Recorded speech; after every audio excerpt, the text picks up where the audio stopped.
right. Well, at 9:00, speaking of both sides, I've looked at wrestling from both sides of 9:00 now, and it's going to go downhill from here. Adam Cole made his entrance, and Malakai Black made his spooky entrance, and it was Adam Cole versus Malakai Black. And you may recall that for some unknown reason, MJF just gets to dictate whatever the stipulations for other people's lives. And he said if Adam Cole or Roderick Strong can get 3 wins in a row, or 3 wins between now and then I'll fight either one of them that does it at Full Gear. I mean, I don't know how else to explain this nonsense anyway. He should go one step further. And if one of you guys can win 4 matches, I will ask for my release and I'll go to WWE. But that's why Tony Khan comes out and makes other rulings. Why does he remain silent on MJF's hand? And then Adam Cole, after you win 3 matches, and I want you to put a new roof on my house or whatever. But anyway, so that's the situation. Is that Adam Cole, he's won one, he's going to win another one here. And goddamn, when you look at these two guys in the ring, with Malakai Black may be the equivalent to exciting a crowd what a bucket of ice water is to a hard dick, but he looks like he could murder Adam Cole. Doesn't he? He absolutely does. And this is coming off Buddy looking like he could murder Adam Cole last week. And tell me he's going to beat Brody King next week. Is he going to wrestle Brody King? Well, hopefully, because, out of the 3 of them, that fucking big bowl of pudding, Adam ought to be able to put him away quick. But Malakai Black looks better than he did last time I saw him physically. He's in shape. And look at Malakai Black and look at Adam Cole. Also, what are their ages? Can you Google that? Is that a thing that you can Google-fy? Yeah, give me a second. Because I'm not saying that Adam looks like he's 12 years old facially. He does have a beard and the facial hair, and he's not as young as he. I knew him when he was 19. He still looks good for his age, but when he's in a long shot in the ring, it looks like it's a 12-year-old child running around. And Malakai Black, partially because of his gimmick with the wild hair and the contact lenses and everything, I'm sure looks a little more mature, but this looked like a Cub Scout being assaulted by a guy from Rikers Island. Well, I have the information here, and again, it comes from Wikipedia, so you kind of have to take things with a grain of salt, and I'll tell you why in a second. Malakai Black, 39 years old, but it says here 215, 5'11".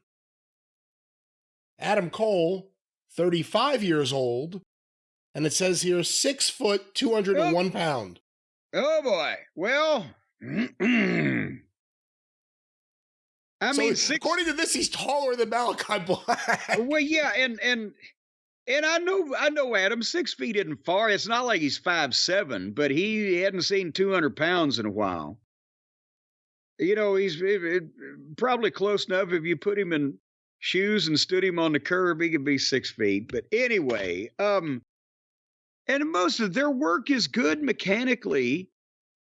But I mean, Adam that's as I said, physically, he looks 5 years younger than he did when he was 19, because when he was 19, he was in shape and he was kind of lean. And the fans through a lot of this were just kind of sitting there texting or just doing whatever. And I'm thinking they were dead. They were completely, I was surprised. I was shocked how dead they were. And, I was thinking as I noticed that Adam also, he used to be able to go all night. And his shit started getting weaker under 10 minutes in. And I was thinking, because he's been off for so long, how do these guys stay in ring shape when they work once a week, maybe? Even the ones that aren't off hurt. I don't know how they fucking do it. But the biggest pop at one point in the match going toward the finish was Adam Cole hit a loud leg slap And people popped for that because it was a sudden loud noise, right? And then Cole ran into Black's spin kick that he does as a finish, and there was a bigger pop because it lit. For once, I don't think he tatered the poor fellow, because we've seen some taters coming out of those boots, but it looked good, and it got a 2 count. And Malakai Black was shocked, and me too. I'm like, well, what the fuck now?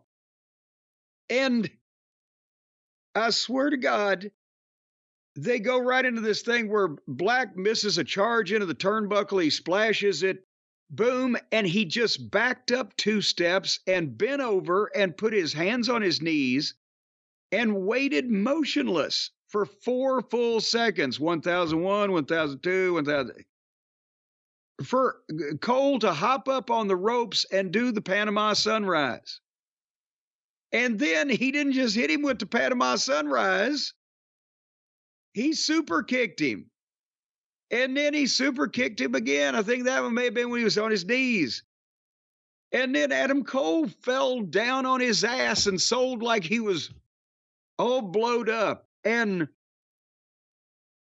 then they both get up and Malakai Black falls over on his ass again and just sits there and looks at Adam Cole and beckons to him with his hand. And the announcers didn't. They made a point of saying, well, we don't know exactly what Malakai Black is asking him here or wanting him to do. I think noting Malakai Black's propensity for doing the spooky shit, the supernatural shit, or the dramatic shit from some kind of fucking movie he's been watching, he was probably saying, I can't continue anymore in this combat. You must finish me now like an honorable soldier. And so, I swear to God, Adam Cole pulls his knee pad down and reveals that when he got his spray tan, he had his knee pads on. That was the only thing I could pay attention to for the rest of the match. And then he ran and hit the ropes and came with a flying knee to the back of Malakai Black's head, which is apparently a great babyface move, and covered him 1, 2, 3. So think about this. They've had this match where they've done all these things. And finally, the guy they want to get over, Adam Cole, foils the heels attack, gets out of the way of the charge, hits the Panama Sunrise. He doesn't cover him 1, 2, 3. Bear in mind, he's going to win anyway. He super kicks him. Then he super kicks him again. Then they both fell down. Then they both got up. Then the other guy fell down. Then asked the babyface to finish him off. And then the babyface finished him off by hitting him from behind. Then cover 1, 2, 3. In a match where the fans sat there and didn't react, and again, it stood out. It was like a woman's match on this show. I've never seen a crowd just go dead, and I think part of the reason is this Adam Cole stuff is backfired. Bad. If they were going to bring him back and have him wrestle MJF, you know, like what we said earlier with Lashley, that should have been the first time we saw him with his trunks on or anything else. Because it's an exposure now. A lot of the things we said about various people over the years, it's now being accepted about him by their audience. He looks like a guy off the street who could do the moves and who can kick out of things. Because the look, the physique, unfortunately, is a big part of this story. Especially when you keep putting him in there with bigger guys or cut guys. Guys who look like they go to the gym or have a protein shake, just simple things. It's not working, and having him win long matches where, you know, it's back and forth with other guys is not helping him. I think it's exposing him more. The move to AEW for him, almost nothing has worked out, and it's reaching new lows every week. And by the way, it's not over yet. Because after he got a free shot at the heel and decided the best way to do it was hit him in the back of the head. Then they both shook hands and traded a big hug and face patting. I thought there was going to be some type of kissing involved if they kept going that way. So what? Now the heel that said, go ahead and finish me, I can't fight on anymore. And the fucking guy took advantage of it by just kneeing him in the back of the head from behind. Feels that he has to not only shake this guy's hand, but fucking hug him. And then Malakai Black left, and we got story time with Adam Cole. And Adam Cole puts Malakai Black over as one of the best he's ever fought. That led to internet rumors that Malakai Black was done with AEW, but they said, no, it wasn't a farewell. He was just expressing that, he liked the match. I thought, what the fuck is going on? He's just really appreciative of this much bigger, tougher guy putting him over the way he did. And not potatoing him on the spin kick, probably.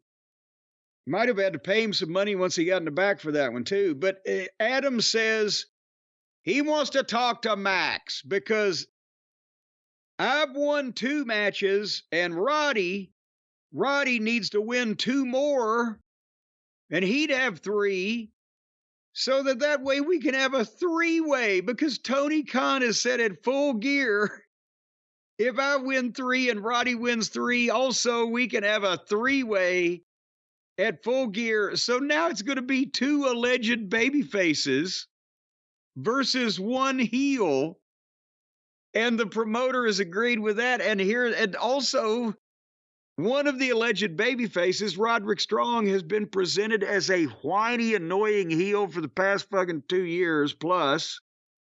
And the other one, Adam Cole, we have just discussed the trials and tribulations there. And the one heel is still the biggest star in the company in terms of interest and or talent.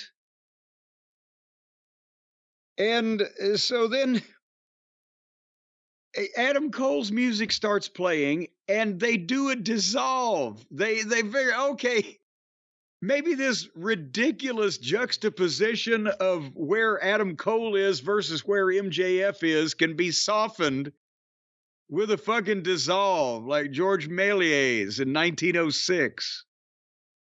MJF is in an obvious location somewhere besides the arena, in a home, or I don't know, it could possibly be a funeral home, a mortician's location, whatever. But he's drinking wine and he's pissed, and they've still got Adam Cole's music playing up over this video. So when he switches off the monitor, that is, again, so positioned where you can't see the screen, you just see that he's looking at a monitor. He turns that off and the music goes away. And he makes a phone call and tells whoever on the other end, I need you to pay someone a visit. And he hangs up without telling the guy who or where. And we go to the break. And scene. The fuck, should they just go ahead and say, look, this is a trade school for aspiring filmmakers now? I think they should just say this is a disaster and get MJF away from it. Don't even do the match. Don't even do the match. MJF got hurt. He fell off a helicopter. He's going to be out for the next year. Get him away from all of this. You can't keep bringing him back and putting him in there with guys who just don't have it. And this is not it. And this doesn't work. And this doesn't have it. Well, what do you think the odds are, Brian, that they're going to go through with it anyway? Well, on my show, I'm very happy that someone remembered there was another spot to do. I think the odds are that Tony Khan will push forward with his idiotic plan. Well, I think the odds are that, folks, this week that we're currently in, but not for much longer, I think it's almost up, but the week the fight fans have been waiting for, because 2 epic battles took place this weekend as we recorded this. And if you bet on it now or try to bet on it, chances are you'd win, but I don't think anybody will take your bet. But Friday, The baddest man on the planet, Mike Tyson, stepped back in the ring, taking on Jake Paul, the brother of WWE superstar Logan Paul that has just fucking appeared lately. And then Saturday night, John Jones, heavyweight title on the line against Stupid Meal Kick. I don't know how you pronounce his name. But it was a big weekend. Hopefully you bet on it. But if you didn't, you can bet on something else, whether it be fighting, fucking, or running a foot race. The folks at DraftKings Sportsbook will take your wager, and they will return to you with a multitude of cash if you win. And right now, if you download the DraftKings Sportsbook app in the ways that you download all the other apps that you download in your daily lives, and you use the code JCE, that's JCE. If you're a new customer, you're going to get $200 in bonus bets whenever you wager a mere $5, a mere sawbuck, one Abe Lincoln. You know, my Uncle Tommy was such a miser. He was so tight, one time he reached in his wallet and pulled out a $5 bill, and Abe Lincoln didn't have a beard. What? I'm telling you, he kept that money forever. Folks, again, $200 in bonus bets when you bet just $5. Right now, download the DraftKings Sportsbook app, use the code JCE, and that's what's going to happen. You're going to be rolling in the dough, farting through silk. Money, it's a hit. Don't give me any of that do-goody-good bullshit. New car, caviar, 4-star daydream. Think I'm going to buy me Tony Khan's football team. If you win enough money, only on DraftKings, the crown, as they say, is yours. That's right. And actually, Jim, we have someone who's going to be joining us in a moment, and it's a surprise visit, so maybe you could talk for a second? Well, I'm hoping that it's none other than Jasper Depew of the Whiny Little Gambling Voice problem? Announcers. There we go. The Whiny Little Voice Announcers fucking union, who's going to come in here and tell you some things. Well, this man has no whiny little voice. This man has an authoritative voice to give you this message. Gambling problem? Call 1-800-GAMBLER. In New York, call 877-8-HOPE-NY or text HOPE-NY 467-369. In Connecticut, help is available for problem gambling. Call 888-789-7777 or visit ccpg.org. Please play responsibly. On behalf of Boot Hill Casino and Resort in Kansas, 21 and over. Age and eligibility varies by jurisdiction. Void in Ontario. Bonus bets expire 168 hours after issuance. For additional terms and responsible gaming resources, see dkng.co/MMA. I wish he'd take that clothespin off his nose. Well, there it is. The crown is yours unless it's mine first. With DraftKings.